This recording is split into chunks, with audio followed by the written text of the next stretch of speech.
अब नेक्स्ट हम question number 5 solve करेंगे। क्वेश्चन नंबर 5 में हमें बोला है the radius of the base of right circular cone and radius of sphere are 5 centimetre each in length.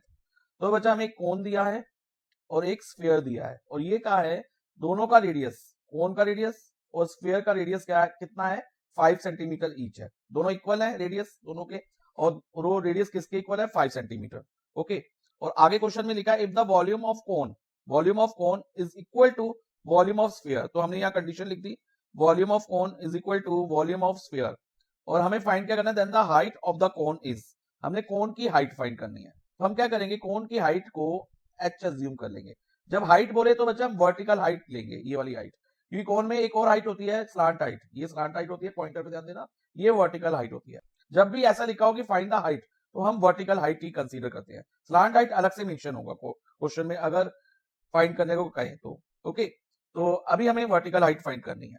अब हाइट को हमने क्या अज्यूम कर लिया, वर्टिकल हाइट को h, तो हम यहाँ लिख भी देते हैं let the height of the cone be h। अब बच्चा ये कंडीशन में हम फॉर्मूला लगाते हैं, पहले वॉल्यूम ऑफ कोन का लगाएंगे। वॉल्यूम ऑफ कोन होता है हमारा 1/3 pi R square h, okay, is equal to volume of sphere, और वॉल्यूम ऑफ स्फीयर होता है 4/3 पाई आर क्यूब।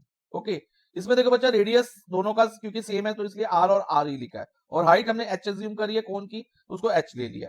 अब देखो बच्चा ये पाई और पाई हम कैंसिल कर देंगे, उसके बाद हम इसमें जो हमें रेडियस की वैल्यू दी है ना वो सब्स्टिट्यूट करेंगे, लाइक 1/3 ऐसे रहेगा, r की जगह इधर 5 आ जाएगा, क्योंकि इधर r स्क्वायर है तो हम इसको 5 मल्टीप्लाई 5 लिखेंगे, then multiply by h is equal to 4/3, pi तो ये कैंसिल हो गया, इधर क्या है हमारे पास r क्यूब है, और रेडियस ऑफ स्फीयर 5 सेंटीमीटर है, कोन और स्फीयर का दोनों का रेडियस 5 था, तो इधर 5 क्यूब है, तो हम कैसे लिखेंगे 5 मल्टीप्लाई 5 मल्टीप्लाई 5, 5 को 3 टाइम्स।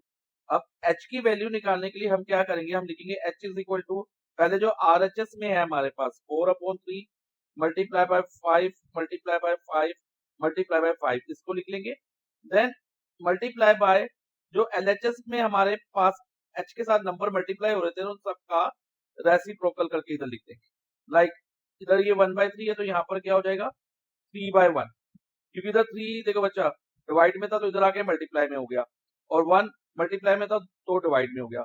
अब इसी तरह से अब 5 देखो इधर मल्टीप्लाई में है तो इधर आके कहाँ हो जाएगा डिवाइड में, और जो 5 के नीचे 1 है उसको हम मल्टीप्लाई में ले लेंगे, इसी तरह से यहाँ पर भी 1/5 आ जाएगा। ओके, तो ये हमने इसको इस तरह से लिख दिया। अब ये जितना कट हो सकता है वो करेंगे, जैसे 3 और 3 कट हो गए, एक 5 इस 5 से कट हो गया, ये वाला 5 इस 5 से कट हो गया।